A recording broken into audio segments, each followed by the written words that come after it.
you for joining for our third budget session, work session. And with this, I will turn it over to our distinguished council president. Thank you, Jeffrey. I thought I'm hoping we can go through this fairly quickly, and maybe based on what Phil said, we'll pick up Phil's thoughts toward the end of the meeting. And I would also like at the end of the meeting to talk a little bit about next week's council meeting. I think we can get all of that done within an hour. So there are not a lot of changes to the budget, but there are some strategic changes that have occurred. Does anybody have comments on the first page? Did I share my screen, Maureen? Yeah, let's pin it. Yeah, that's good. That's very helpful, Phil.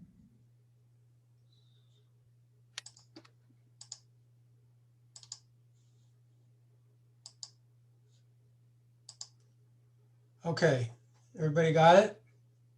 Yep. All right.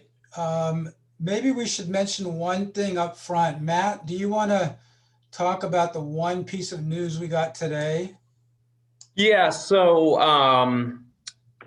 legislation at the state level changed the distribution and payment schedule for the Wynn case.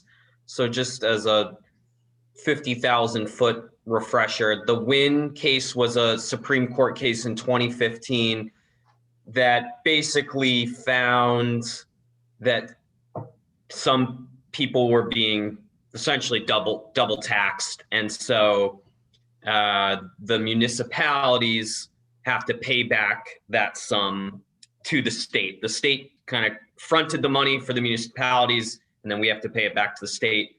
Town of Somerset owes just over $250,000 for that.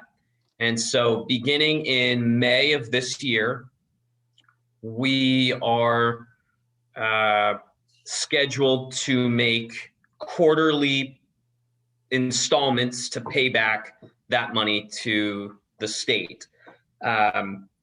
Recent legislation changed the payback schedule from 20 payments, 20 installments to 80 installments. So that's why Phil has highlighted that in a nice light shade of pink there for you all. That our payments are essentially, whereas before they were about $50,000 per year. Now we're paying $12,000 a year, but it does stretch it out. That means, whereas before, I think we were paying it off fully by the end of our 5-year fiscal plan, it will now extend for several more years. But the good news about it is it's in essence a 0% loan that we're paying back to the state. So I don't really see any compelling reason where we should pay it off any faster than to just make the minimum payments at this point. And it does mean that we're not liable for quite as much money every single year. So it does sort of alleviate a small part of our budget crunch in that way.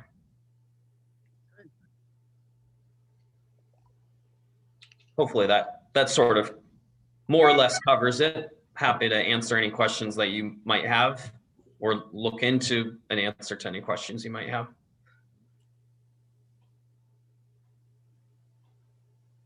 It helps us in the short term. Yes, yeah, that's right. So it's, especially for FY 22, 23, 24, 25, it's an extra $35,000 in our pocket. 38,000, yeah. Yeah. Any questions about that? Okay. Great. So going back to the first page.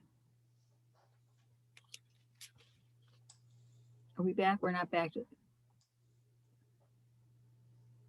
Yes. Okay, great. So is there anything anybody wants to talk about on page 1? Okay. Page 2. Tell me what row page 2 starts with, Marnie? Oh, I'm sorry.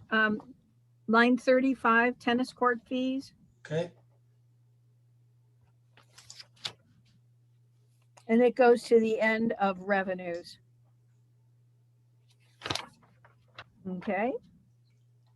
Page 3, Matt has made some adjustments based on what he had said about doing a lot more contracting and having some flexibility and probably hiring as a contractor, somebody to help with technology. And you can see the changes that he talked about making reflected on this page.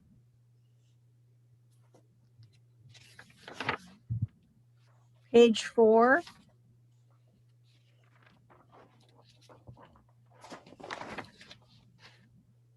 We see some of that reflected here as well. Page 5.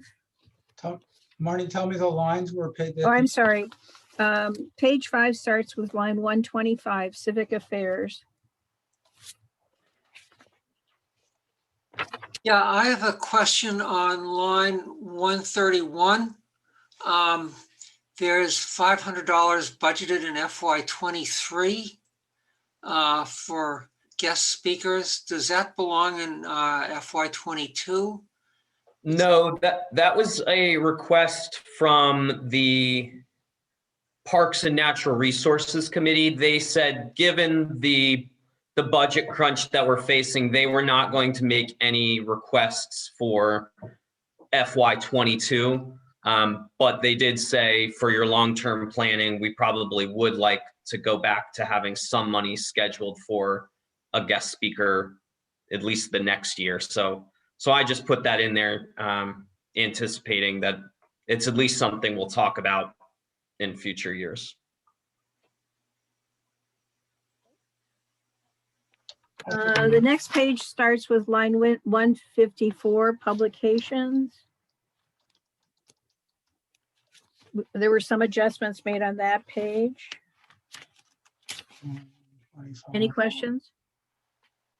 If not, I'm turning to page 7, which starts with, I'm sorry, was there? Question I would have is just about whether our new website, and maybe this is just to find a point at this point, but I'm just wondering whether the money that we're putting into our new website would take any of the pressure off of our printed communications. Whether we could, anyway. Franny, I've thought about that too. And another thing is that, typically the journal doesn't come out in print on, well, at least the last few months, it's been very late in the mail, I guess because the mail service is bad. I don't know. We've talked a little bit about this before, whether we could skip the mailing. I think it's worth a discussion. Okay, well, I don't know if we have any way of knowing what the community wants. I mean, I know I raise this every time we do the budgets, and I know that I'm in the minority on believing that we should cut down on mailing the paper copy, but I just want to raise it just so we can look at it.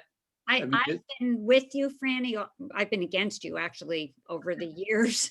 Every single year I've fought you on that, but now that it's coming out so late and some community members rely on it. So we've even had emails that say, well, I didn't get the journal in time, when they could have looked at it online. And I wonder whether, as long as we continue to mail it, whether people are going to say that I didn't get it in time. I didn't know this item was going to be on the agenda. Whereas if we get people in the habit of clicking on the link that Matt sends around on a very timely basis, whether that might be more helpful to the community. And then the few people that don't get it by mail, our town staff can hand deliver it.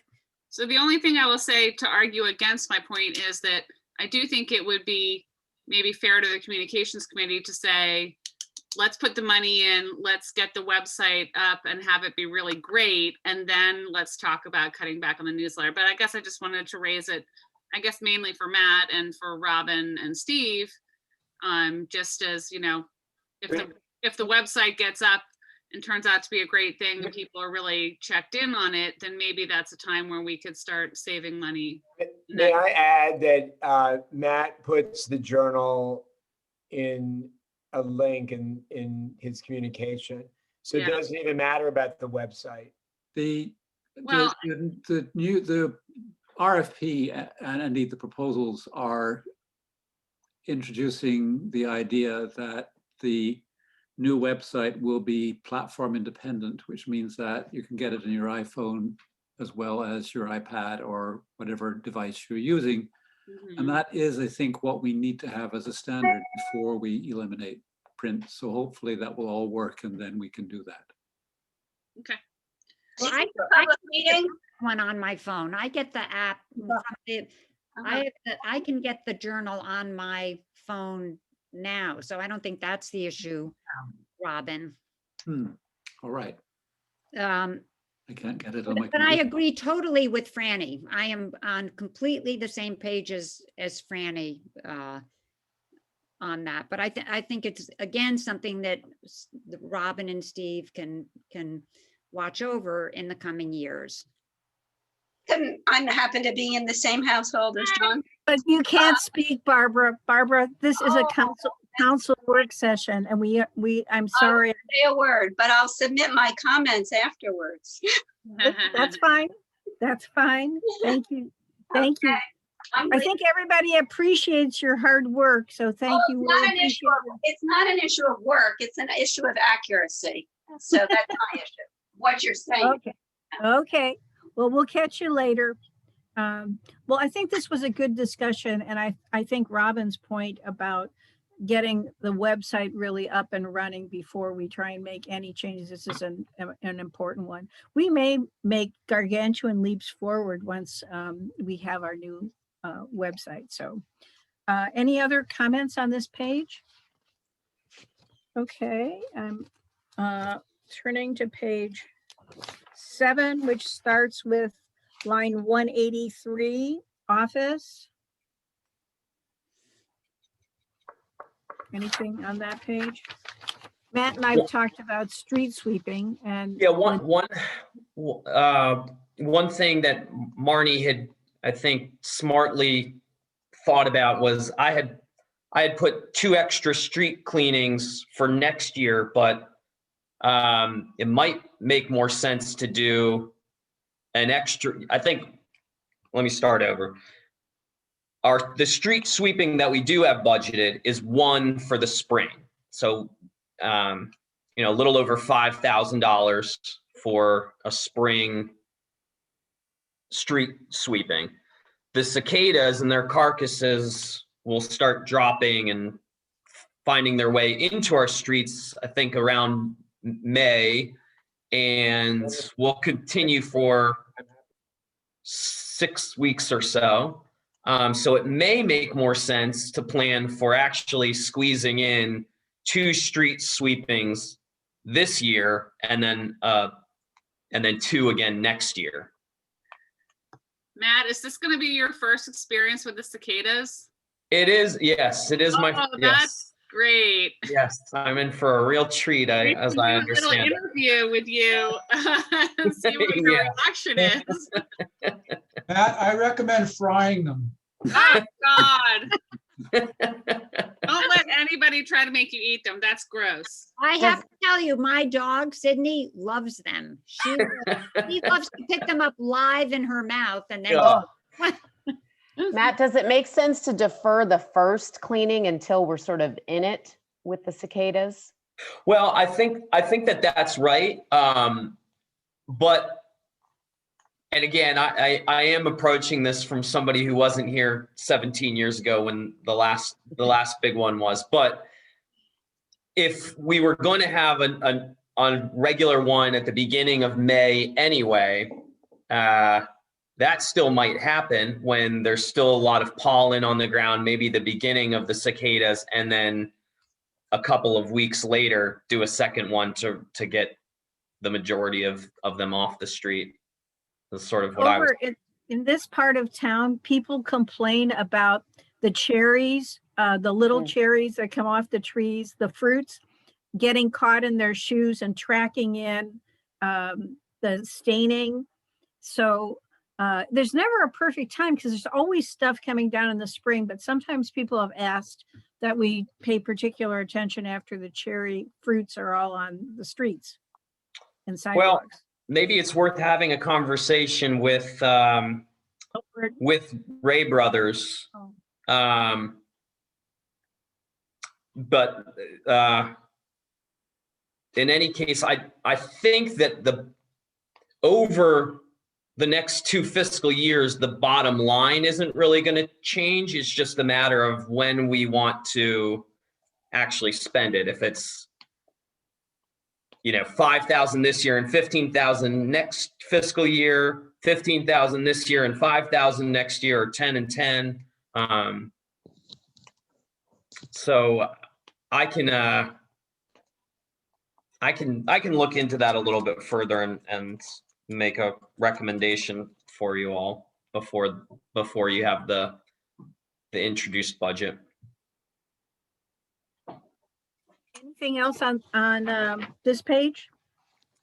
Okay, turning to the next page, which starts with line 217, sanitation.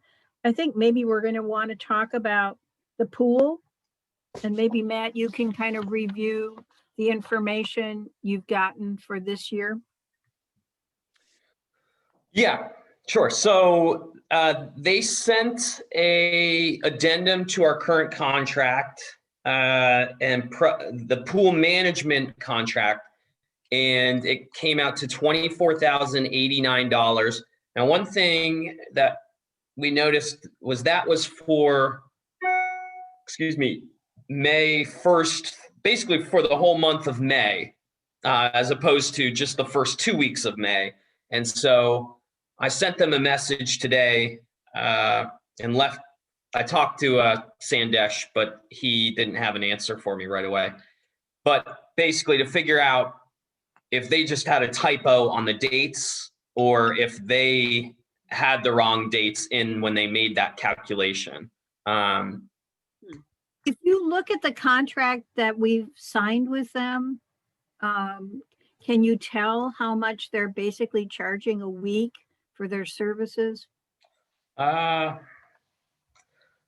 Let me pull that up and try to do some quick mental math on that.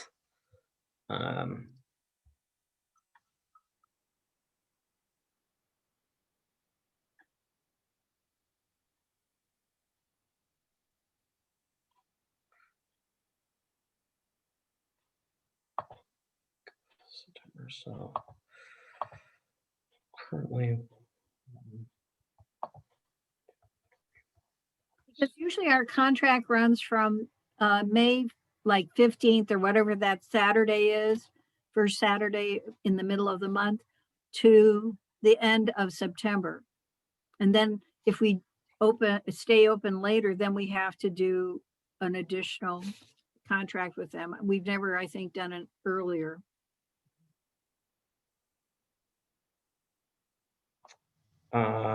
Let's see, so.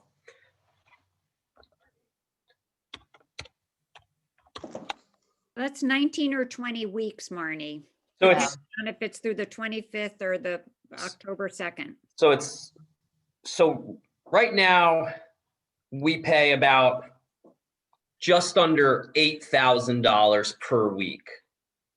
So that would be more like $15,000 for those 2 weeks.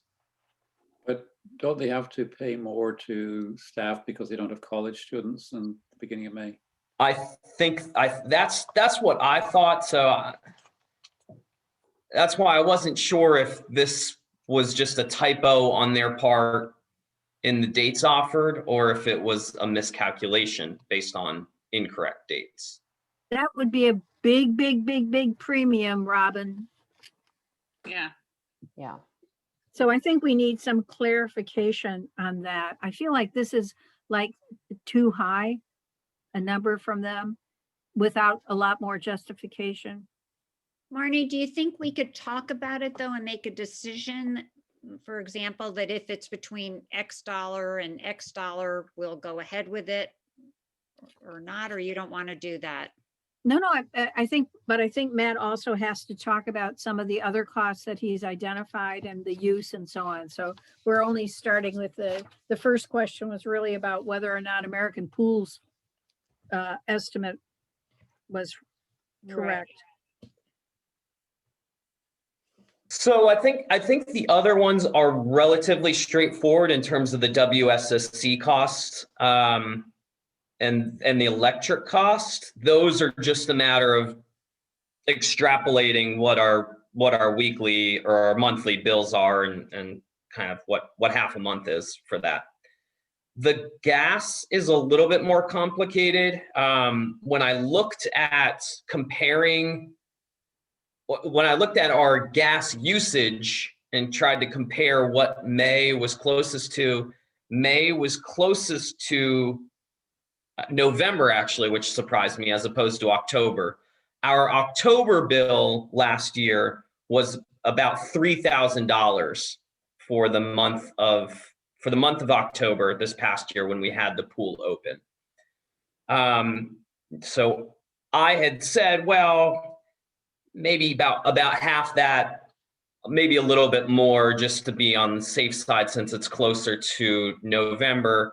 But Marnie made a good point that it's not just about having the heat on, it's also about heating it up in the first place. And so I might recommend adding another $1,000 to the line 242 for the fiscal year. So But would doesn't it have to be heated up in the first place in a normal budget? yes, but I mean- it's later, it's like mid-May when things are just a little bit warmer. So it's a question of, sort of what the weather is like. So this $3,000 that's in FY21, you'd add like something to that? Is that what you're saying? So in blue, no, I don't think that will be affected at all. It's more for the FY21 where it says $14,000. I think it would be more like 15,000, but I do have the bills here. So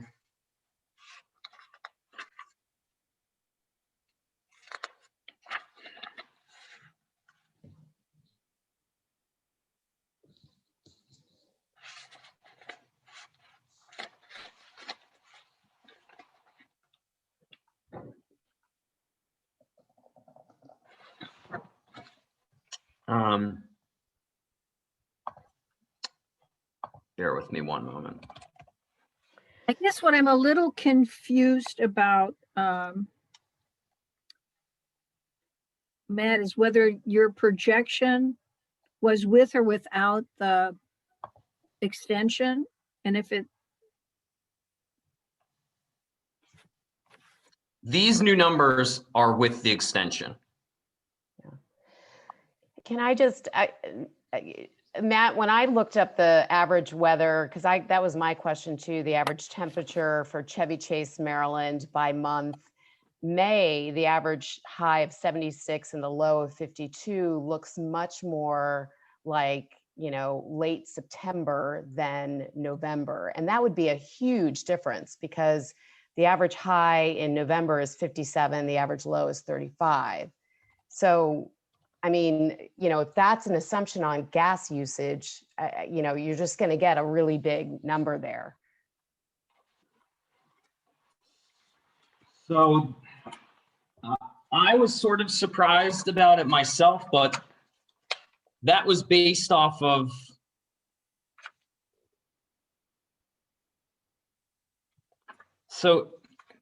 it's a little bit of projection because the pool's not typically open in November. But right. But I also think the first 2 weeks of May are going to look a lot more like the last 2 weeks of May than they're going to look like November. So even using that as a projection and giving it a boost to account for it, from there, to me seems more reasonable than taking October and assuming that it's going to be even colder than October.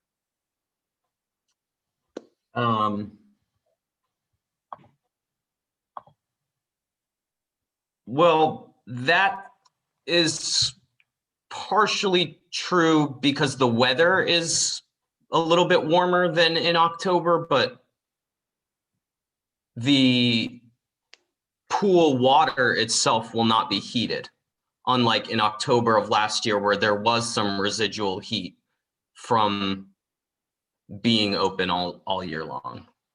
Yeah. Does it make sense to just put a phone call into something like the old Georgetown YMCA and just find out how they budget for this? A pool that's open year round? That's an outdoor pool, Franny? Yeah. Mhm. I guess going back to Barbara's suggestion, I mean, since we don't really have an estimate, I mean, we've been asking over and over again to try and get some estimate of about how much it would cost to add 2 weeks at the beginning of May, but I'm not sure we can get that estimate right now. That's very accurate. I mean, do we want to look at a range that within which we would be okay to propose it, or? I think that makes sense. Can Can anybody I- estimate how many people will be using it during those 2 weeks? We got some kind of number on that from anywhere? Well, Matt did put together some numbers for October usage. Matt, you want to talk about that? Yeah, according to the check-ins at the pool this past October, so what I would consider the extended pool season, there was about 700 people that checked into the pool altogether for the month of October. And it was about 90 families altogether. Well, that's a lot. That's what I agree. That, to me, that's a substantial portion of the population in town. And I bet in early May, it would even be more because the kids would be so excited. I think, I don't have young kids, but I would think they'd be so excited to have it open. People always say that it doesn't matter what the weather is the first day the pool opens. There are kids who go down. Right. That's true. I'm wondering if there might be some way to reduce the heating costs, such as by putting some sort of a cover over the pool at night, that sort of thing, at least. Yeah, there are solar blankets. I don't know if the Somerset has ever tried that, but at one of the outdoor pools that my son trains at, they use a solar blanket, and at the start of practice, the kids take it off, and then at the end of practice, they put it back on. Wow. How much do those run? Do you have any idea? Yeah, they're not that expensive. I was looking at they're a couple $100, but for what you would save in retaining heat, it would not be. Now, Somerset's pool is a really big pool. Yeah, So in the pool, the pool is in Montgomery Square in Potomac, and that's a pretty sizable pool. So you have to use more than one. You have to kind of lay several blankets across the pool. But it keeps the heat in, does a much better job. I'm sure it's a lot more energy efficient. And the kids do it. The kids take care of it. The kids do it at that because of practice. So they take it off and they put it back on. That's great. That's terrific. The key thing is you can't have like a place where there's a lot of wind because you could lose that, but it's always been intact every time we've been there. So there hasn't been an issue. That's terrific. I like that idea. And that, the pool supply store right around the corner at Westbard, Yeah. they sell them there. Oh, wow. You can also get them at Amazon, but I think it's definitely something worth looking into, given it is incredibly inefficient to heat and keep a pool heated to a certain temperature. Matt, did you Yeah, have any, have yeah, you been working on numbers? Oh, I'm I'm sorry. looking at an 18 by 36 heavy-duty space-age solar cover for swimming pool from Overstock, and it's just $150. Wow. 18, what are the units, John? 18 by 36 what? Feet, not inches. Well, not, but not yards either. No, feet. So that's, Seems Yeah. like you could tie it to the lane lines and it wouldn't blow away. Yeah. But the pool itself is what, is 25 yards long by 6 lanes that are what, 2 yards each? So maybe 12 yards. So It's 12 meters. by 25 yards It's meters, Phil. on meters. Yeah. So add another 10%, yeah. So how big is it? How big is the pool about? It's, Well, yeah. Just say the main lap section would be, I think, 12 by 25 meters, which would be 75, over 80 feet long and 40 by 80 more or less in feet. A little bit more. yeah, so the point is that, sure, you'd need several of them, but even if it wound up costing $1,000, Yeah, it's probably worth it. Great. Yeah. I agree. How come we have never heard about these from American Pool? I had never heard of them until I saw this practice and I know, but surely they have. yeah. We're talking here about savings of maybe $1,000, right? You know, no, we could save a lot. We could save a lot. But yeah, we're talking in the 2 weeks that we're in early. You You might was also- wind up using this them early in, opening. And whereas buying solar blankets enough, and we might need quite a few of them by the sound of it, is a good way to save energy on the pool. The decision we're trying to make at the moment is whether to open the pool 2 weeks early. Right. And Robin, one other element is that there is, from my understanding from Matt Zaft, and this is where Matt Trollinger and I have been going back and forth a little bit on, is that that there is some that American Pools is going to offer, at least Matt Zaft thought that they had offered a credit when we allowed them to do lifeguard training in the fall at our pool for non-residents. He thought that that they, hasn't come up again, has it, Matt? I remember people talking. Yeah, so that's what Nat Zaft's understanding was. That's not what I have taken away from my conversations with American Pool yet. The last conversation that I had with them about the lifeguard training was that they said American Pool would cover all the costs that are associated with extra cleaning, chemicals, and staff, as well as assuming all liability. In the past, the committee has requested we offer the training to Somerset coaches and residents at no cost. We will, of course, continue this practice. And that was all that they had offered. And we have to charge them a fee to use that pool. I mean, seems to me. Yeah, I mean, they're going to be charging the kids a fee. I mean, these club teams, pay a lot of money to use pools for practices that are town pools.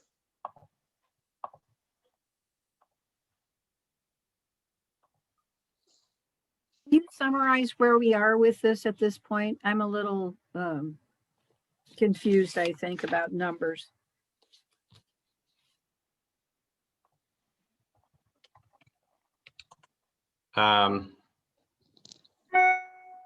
So I had estimated that based off of the full price of the addendum that they gave, plus the other utility costs, that it would be about $28,500. I'm sorry, you cut out. About what, Matt? $28,500. 2.8? 28,500, yes. Thanks. And does that include the extra 2 weeks of the security monitoring contract and who's handling the cleaning? Does that include, do we have to do an extra to the cleaning contract? And Yeah, that should all be included in there. 28. And so Matt, is that the number, using the number that you got from American Pool, or so that Yes. there's a chance it could be less, right? Yeah, there's a chance. I would say it could be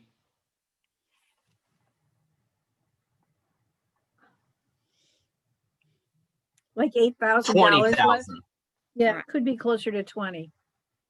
I think that's right.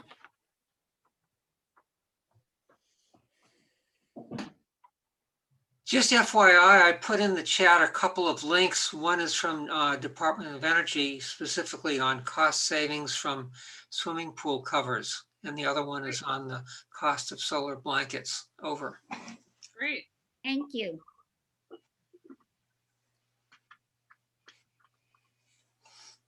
Anyway, as best I can figure is that the costs, and this is all very approximate, 90 families, if you assume $20,000 cost for over 2 weeks, which seems to be roughly where we're going, it is something over $100 per family per week is what the cost is.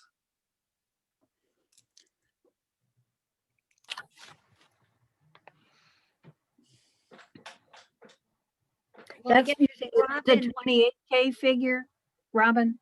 That was say assume $20,000, which is $8,000 less than Matt's Okay, estimate. so you were using the lower number. Right.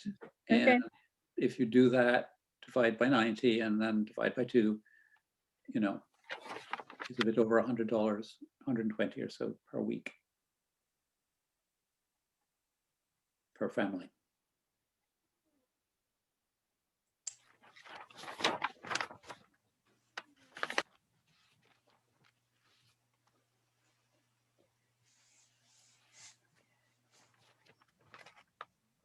Well, one of the things that we had been focusing on was the unencumbered reserves, which Phil had been worrying about a lot before we made adjustments in this budget, and which are all positive numbers at this point, even without the win. The win adjustment is in there. That's now reflected in these numbers. Right, well, I'm looking at my paper sheet. Oh, since yeah. Sorry, if you look on the screen, you'll see they're even better now. Well, yes, we would assume they would be even better. But the point is, we were trying to figure out whether we could afford to do the pool 2 weeks early, and the numbers before this version were not looking very promising because we had a lot of negatives. And even without the win, things were positive. And now with our change in the win payment, things are looking much better.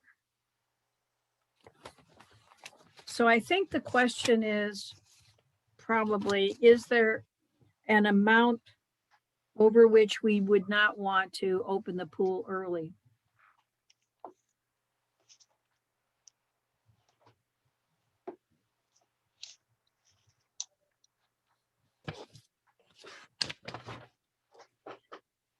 Just to clarify, we're talking about opening it up May 1st through Right. May 15th. That would be the 2 weeks early, a full 2 weeks, correct? Yeah, May 1st is a Saturday, and we would have opened the 15th. So it's actually 14 days, right? And we're also not talking about November. I mean, going October, no, not October, right? correct. Usually that decision is made during the fiscal year. So like in June or whatever, July, not for this budget. Okay. And can someone refresh my memory, please, about the hours that we would be talking about for the pool? Is this early morning swim or not, or what are we talking about? Well, I would Uh, just, Those were for.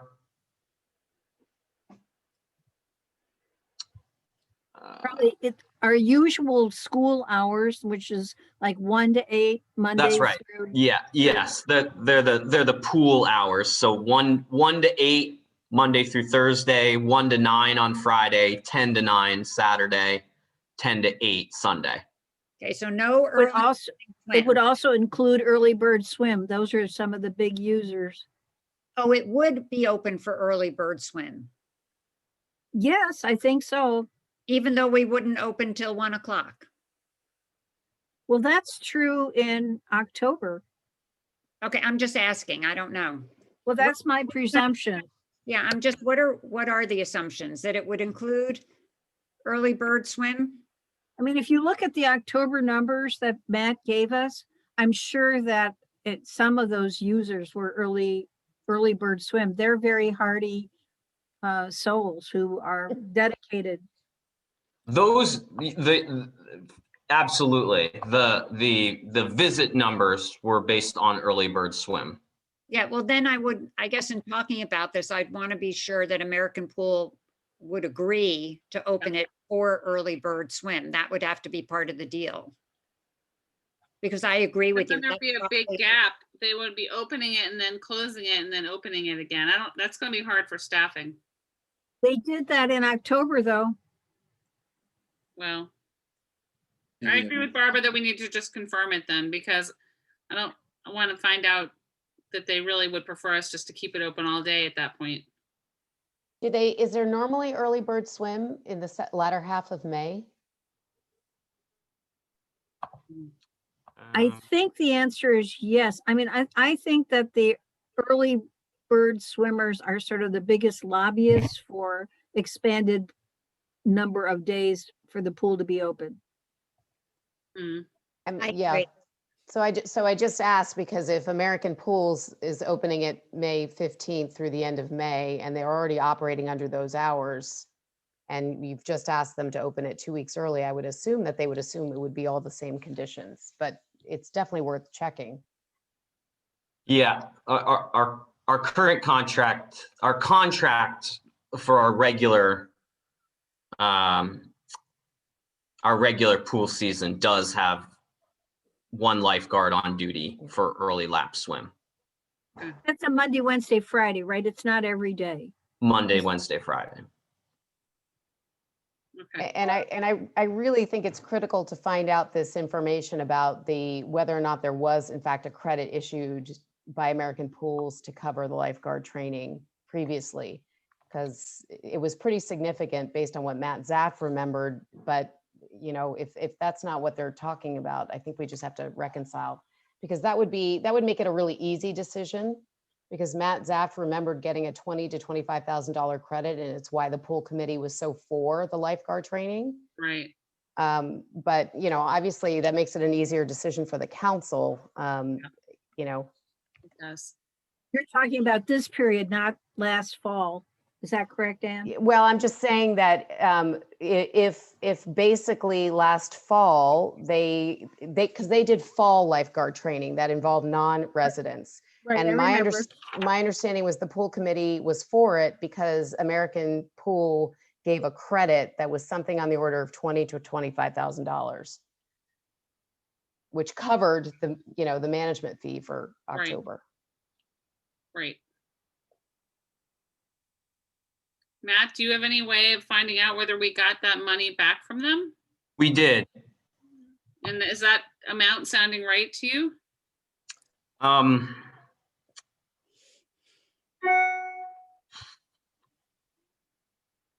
I believe so. I unfortunately entered the wrong password into our QuickBooks account too many times, so I just got locked out of it for 15 minutes. So I'm not able to go in and check at the moment, but Okay. that does sound right.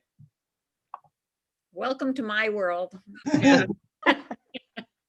I think it would be good to get clarification from American Pool. We're talking 14 additional days in May. It's not even half the month. Because they would have opened the 15th, I think, under our contract with them. And we're asking for 1 to 14. Yeah, so it sounds like the three main questions, at least for American Pool, are A, are we getting a credit for the lifeguard training that would in parts or in total or in any way offset the costs of opening early? Number two, are the numbers that we were quoted just for the 2 weeks that we are proposing for the expanded season? And then number three, does that number that we were quoted cover early morning swim from 7:30 to 8:30, Monday, Wednesday, Friday? Right. Otherwise, I think that that number is way too high. What you mean, the 24,000? The 28th, or was it 28th? Oh yeah, the 24. That 24 seems really high to me. Yeah, for 2 weeks. I agree. So those, I'm mean- not sure we can resolve anything more right now without numbers, other than to say, is there a number above which we would prefer not to go? How When we comfortable get- do people feel with 20,000? But from my perspective, this is Steve. Let me get the video on. Oh no, we're good. I mean, from my perspective, I'm sorry, but I think that the number I'd be comfortable with is 0. We're looking at roughly $300,000 drop in income this fiscal year. We're looking at reduced income to the town in future years with a lot of uncertainty. This sounds like very much a nice to have, but it's already incredible that the town opens 2 weeks before Memorial Day. I don't think that 90 families is a majority of the town that would be taking advantage of this service. I have significant concerns about this allocation of resources when we're looking at necessary road repairs, just all sorts of things, pool repairs. Just my 2 bits. Robin, I'd be interested in your views too, since you're our main budget person. We have the money in our budget. We do. The question is whether it is the most sensible use of the resources that we have in our budget. Would it be better to set them aside so that we can pay for roads down the line, for example? And that's a real question. What bothers me is the cost of it for the number of families involved. And that's why I gave the figure. It is $111 per family per week at $20,000. And that is really quite a subsidy. You know, we don't charge that per week to guests at the pool, for example, not even close. So that makes me uncomfortable. It does. I guess this is Franny. My feeling on this is I think May 1st is too early, and I would be open to talking about splitting the difference and adding 1 week for this year. But my concern would be that it would sort of create an expectation going forward that we would always open earlier in May than we have in the past. And I think there will be some people who will want to swim. I think most pools around here typically open Memorial Day, and people are always excited and anxious about that happening. But May 1st, I don't know. I don't know if I see the expectation sort of out there in the world that people will be able to swim outdoors on Memorial Day. I mean, May 1st. And like I said, I think it just sort of creates a pattern that you then have to either walk back from next year at this time, or that you then have to start budgeting for going forward, of always opening basically a lot earlier than pools in the community. So to me, May 1st just seems like too early. and I, believe me, I like to swim outside, and I think it's But even I think that's too early, so. And I have a question. How many families participate on this in the swim team? Not how many children, but how many families? Do you know that? Yeah, so last year was a bit of an odd year. Otherwise, I could pull up the data because we didn't get all of the families that we normally do. What would be a better? Yeah, let me try to pull up 2019 if I can. You're doing that, Franny. One of the things I would say, and I, people's memories are short, but what I would say about this year, it's a very different year from any other prior, and one hopes any other after. I mean, Yeah. we've all had such a strange time, so isolated. Yeah. And not so many opportunities for team sports and other kinds of things. So Yeah. even people might not remember that a year from now and say, oh, well, you opened early last year, so you should open early every year. But this year is quite an extraordinary Yeah, I time. recognize that. I mean, does it make sense at all to talk about May 8th? I mean, I don't know. I mean, I do understand, Marnie, that the kids will all be, in fact, most of them they are back in school by May 1st and will be in school on May 1st. There's, some of them will be online in school, but most are physically in school by May 1st. So they do have a social connection again, although the times have been awful, I agree. So I don't think it is quite as much a loss under those circumstances. If they were still isolated, I think there would be a stronger rationale based on what you were saying. I have to say, well, let me wait to hear what the number of families that are involved in the swim team. Are you going to be able to pull that up? Yeah, so I'm looking at 2019. It would take me a while to figure out number of families. In early May, we had 150 registered kids. So I'm trying to look to see if I can find something later than that.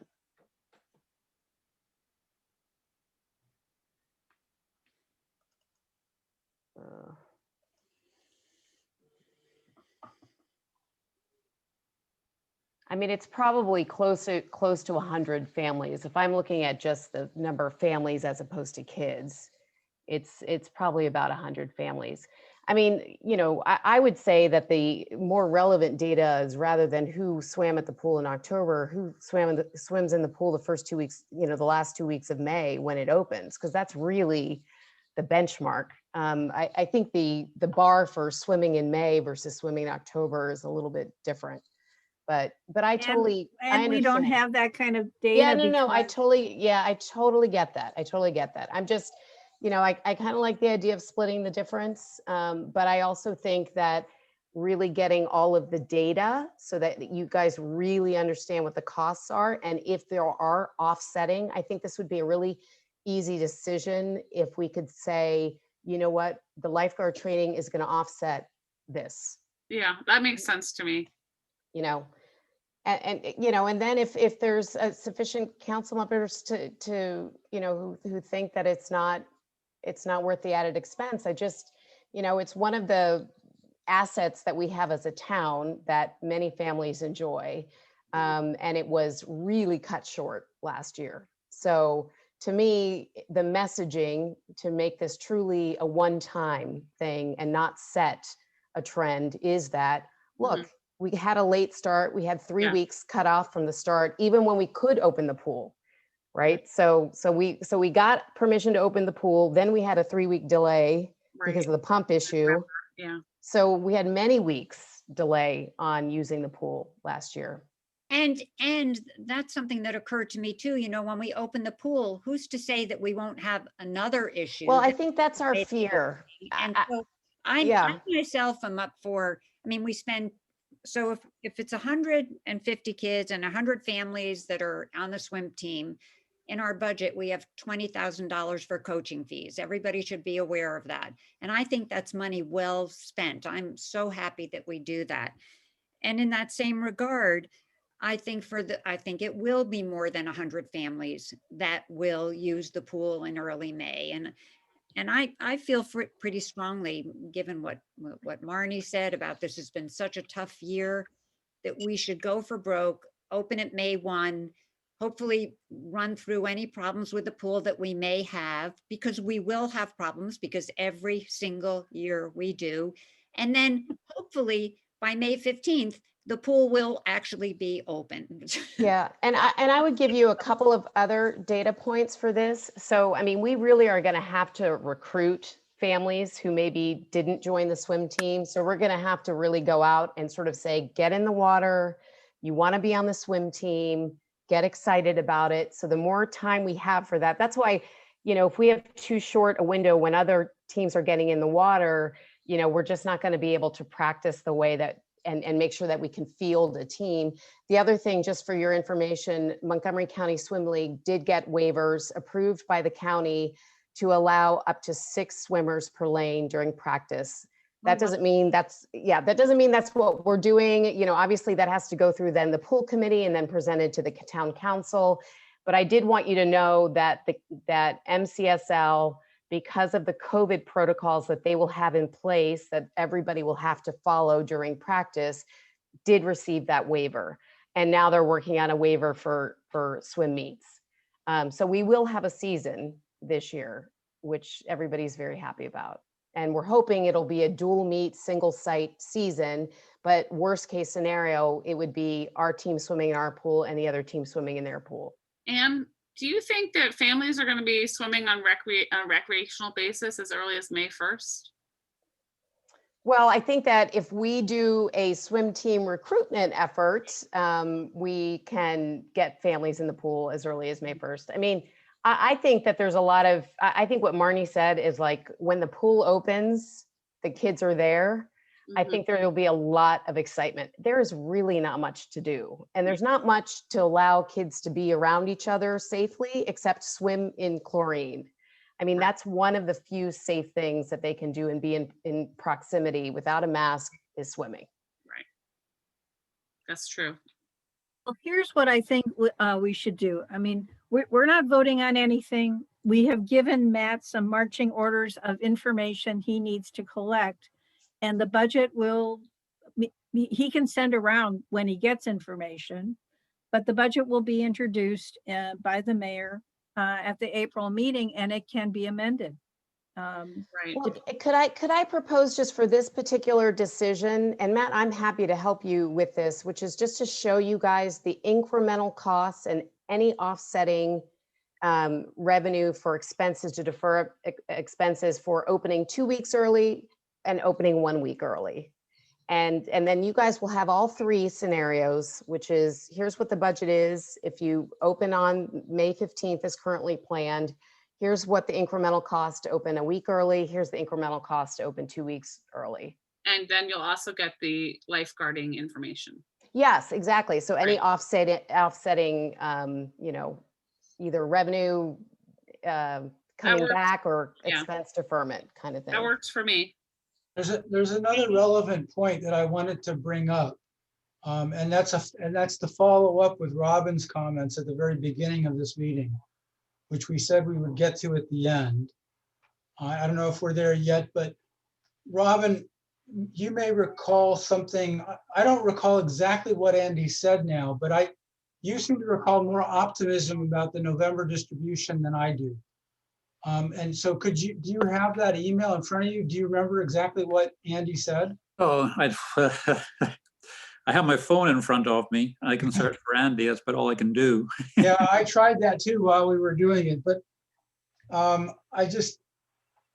remember Andy talked a lot about part year residents and structural changes and making an assumption that reconciliations could rebound by 20%, but that was just an assumption like we're making here. Yeah. I'll do it offline. I can't do it right here. Okay. So let me just remind council. Here it is. Can I read the sentence? Yeah, sure. More importantly, if I understand correctly, you're essentially saying we should expect, this is you going back to him. We should expect a relatively large reconciling payment in November 2021, part of our FY 2022 budget, since that payment would be based in part on the tax year 2020, followed by continued large distributions in the subsequent 4 quarters. Right, that was me, but did Andy ever get back to us on that?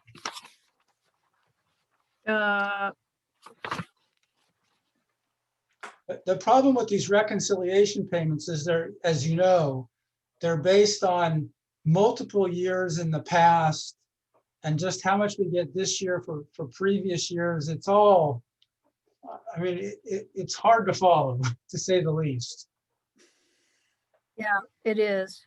Um, Well, So- we'll look at this a little bit more carefully, but Yeah, so let me just remind council members then that in the income tax revenue forecast that we have right now, and both Franny and Barbara have expressed some concern with this, we're projecting a 20% rebound from fiscal year 21, which is just went off the cliff, basically, almost a 400,000 drop from the previous year, from FY20.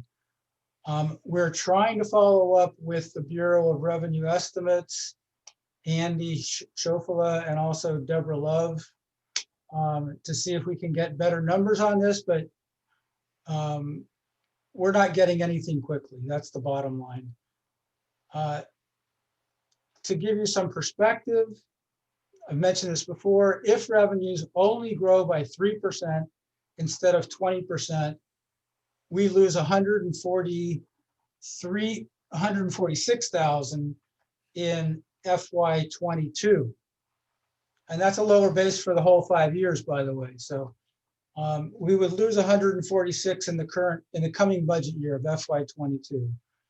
So that 411 would be, closer to 250 or 260, I guess. Still acceptable.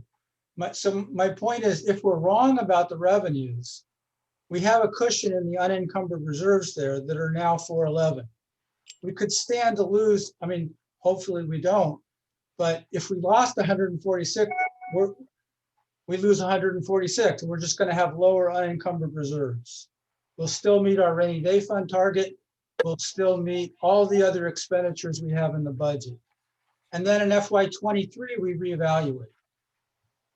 Bill, I have a question though about the rainy day fund, because it proposed for 2022, it shows a drop from 9.5 months to 9.0 months. But if we have even $260,000 in unencumbered reserves, is there a need to dip into the rainy day fund? Over.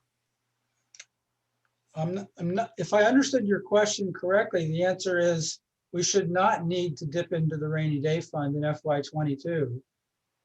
If everything goes as we have budgeted here, we certainly wouldn't need to dip into the rainy day fund. And even if we lose $146,000 of income tax revenue, we still wouldn't need to dip into the rainy day fund because we have the unencumbered reserves to cover that.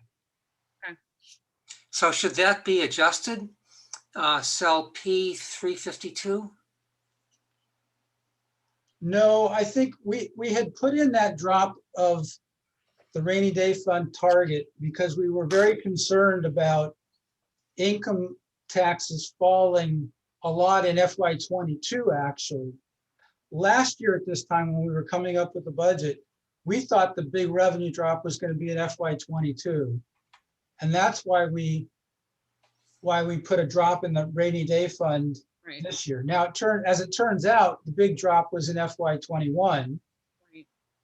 Hopefully that won't recur again in FY22. But I think it's still okay to leave the lower RDF target for FY22, given what happened in FY21. And then we go from the 9 and we gradually build up. We get to 11 by FY26 and hopefully to 12 by FY27 or FY28. And these revenue numbers are still projections, right? I mean, we still don't know anything new from the comptroller. So when you say these revenue numbers, which years are you referring to specifically, Franny? I just meant to say the drop. Of 860 in FY '21. That number is a projection, yes, but we're pretty confident that that's going to happen because we already have the revenue distributions through what is it, through the end of February. Mhm. And because there's a certain pattern to the way the distributions are given to us Mhm. by the comptroller. Yeah. When you get a distribution in November, that's equal to your May distribution. Okay. So not much is going to change. Okay. That 860, my guess, it could be plus or minus $20,000. Okay. Which is sort of what we're talking about with the pool anyway. Yeah. Yeah. So that's where we are.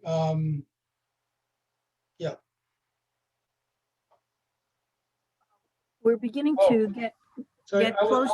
I'm sorry. I wanted to mention one other thing that we haven't talked about yet. And that's simply that we do have the stimulus funds that may or may not come. Right. We're hoping to get a substantial number.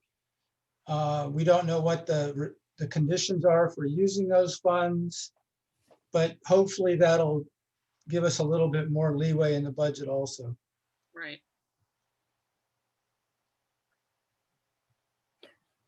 Any other comments on the budget? I do want to talk about one other topic if we're closing in on the end of the budget discussion. Anybody have something else they want to say? I think this has been very good. Matt, we have to count on you for some finalizing of the numbers, particularly around the pool. And maybe if you can get something out to everybody, not necessarily inside the budget, but just the budget piece for the pool, that would be very helpful. Anne's idea of the incremental cost for the different weeks, that was a very good idea too. So the sooner we get that, don't wait till we get all of our, well, I guess the material's all going to be coming later this week, Thursday night. And Marnie, John's idea for a pool cover, I think, is an excellent idea also. I'm wondering if Matt could let me, or if Matt could get in touch with American Pool and let them get in touch with me so that Matt doesn't have to do it, but I could ask them for information on the pool covering. Seems like a good way to save heating costs. Yeah, I like the idea. I think it would be a great investment. I mean, I like the idea going forward. Having it and keeping, if we have to replace them a few times, that's fine, but It's a green idea. yeah. So I'd be happy to follow up, but I'd need Matt to make the entree for me, or if Matt wants to do it himself, either way. Is that something we could give to the pool committee to do as well? I think yes, that's what I would do. They're much more familiar with the pool and let them have at it. Well, I think the way to do Actually, it that would be something for the pool management team. So I think we need I think it would make sense to find out whether American Pool actually could order it and install it and stuff. We're overdue for a pool management team meeting. So we will do that this week. Thank you. Good idea. I did have one other topic I wanted to discuss, and the budget committee, you're welcome to stay, but you don't have to stay for this. This is to talk about next week's council agenda. So before, Madam Chair, I don't want to take any more of the committee's time. I want to thank them again on behalf of the council for their incredible work. I think this was another outstanding informative session, and we look forward to your participation as the process moves forward. And with that, the next item has nothing to do with the budget, so okay, so you can sayonara onto your other stuff. I'll figure out how to leave. Sorry to interrupt, but go ahead. Thank you I all. know we definitely need to thank them. All right, everybody. See you later. Thanks, Phil. Bye. Phil, thanks, John. Thanks, Ann. Thank you. I wanted to talk a little bit about the agenda. Matt's and I talked yesterday, and Matt said, maybe it would make sense. The agenda is very long to split the meeting. And I said, I think that's, if we could do that, that would be a very good idea, because right now more items have been added. The meeting is shown to end at 10:20, and that's giving the building permit for the house on Cumberland 30 minutes, which I think is probably at least 50% too little time. It's probably going to take closer to an hour, my guess is, for complicated building applications. That seems to be the case. So we were wondering whether there would be a chance to try and meet on Tuesday and sort of split the agenda between building items. We have the one big permit, we have two extensions and Doug's report, and then everything else. So what time did you come up with as your proposal? Matt, do you want to, because you talk to people, Matt. So Ron and the applicants are all available tomorrow, tomorrow afternoon, tomorrow evening. So you mean Tuesday? yes, sorry. Next week, Tuesday. This would be for Tuesday, April 6th. Yes, thank you. Thank you for correcting me. The Too day much is all stuff going blending on. together. Marnie, I assigned Marnie and Matt at the last minute to work on this. And what time did you come up with as your proposed time to split the agenda? They were all available kind of when they said they were available that afternoon, that evening. So, Okay, so then I was going to turn it over to you to see, does Okay, 5 o'clock so work again, 6 5 o'clock, o'clock, whatever. to schedule a second, and we will make every effort to make both of these agendas go quickly. But is everyone available at 5 o'clock on Tuesday, April 6th for potentially 2 hours? I am available. Yes. Yes. Yes, I am. Okay, good. So very soon you will be getting the agenda for the final agenda for both meetings. So I think it will work better. It's awfully hard to do 3.5 hours or more of a council meeting, especially if we start off with a building application that's contentious. So this is Council President's suggestion. So that's what we will. So now Matt will announce it. But this doesn't mean, I want to remind everyone, this doesn't mean that you want to fill up all the time on Monday. Let's try to be efficient on Monday and not tire ourselves out so that you'll be ready to go the next day. And with that, thank you very much. We will see you next Monday at 7 p.m. Okay, sounds good. Great. Thank you. Thank you, Bye. everybody. Everyone, bye. Okay, bye-bye. Robin, I wanted to say one thing to you. Maybe I can do it offline. I don't know. Let's see. Here, I can make you the host, and so the meeting won't end. Just skip. All right. I had almost hit the leave button, but here I am. Yeah. All right. No, it was just, this is anecdotal, Robin, but in my experience with the pool, when you think about the subsidy of the pool, I think about 1/3 of the families in Somerset use the pool pretty intensely. I think about 1/3 of the families use it occasionally, and about 1/3 of the families never go to the pool. Now, we don't really have good data, so but we should be getting good data with our new software system. But some households who never use the pool are providing a fairly substantial subsidy. On the other hand, the pool value to somebody who wants a pool, a town pool, is kind of built into the house price. So there are benefits. Yeah. Well, I've never actually seen evidence of that, Marnie. I mean, our house prices are not higher, I think, than other communities, but I'm not going to argue with it. My point is that we have the pool, it is very expensive. It is And expensive. we are going to make it substantially more expensive by moving it to May 1st.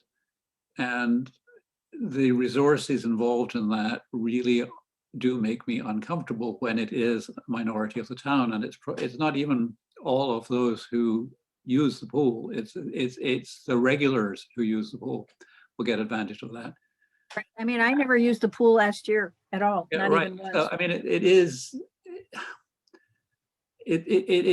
a special subsidy, and I'm not sure how much the kids will use it, frankly. I think it's going to be the early morning lap swimmers will use it. And, the kids are in school during that time. Well, it doesn't open till 1 in general. So I think a lot of kids are free by about 3:30. But Yeah. we'll see. I mean, I'm hoping our new software system will give us better numbers. We've never had really good numbers to tell us how concentrated the use is and how big the transfer is from households who don't use the pool to households who do. Right, and I don't know whether the pool committee knew that the kids would be physically back in school before May 1st, in fact. It was unclear when they were actually doing that. They are back in school, so. Well, I think the pool committee is dominated by lap swimmers. Perhaps so. Anyway, it's the many subsidizing the few too much for me this time around is what it boils down to. We'll see. Okay, well, I just wanted to say that. So anyway, Okay. it's all righty. Bye-bye. Bye.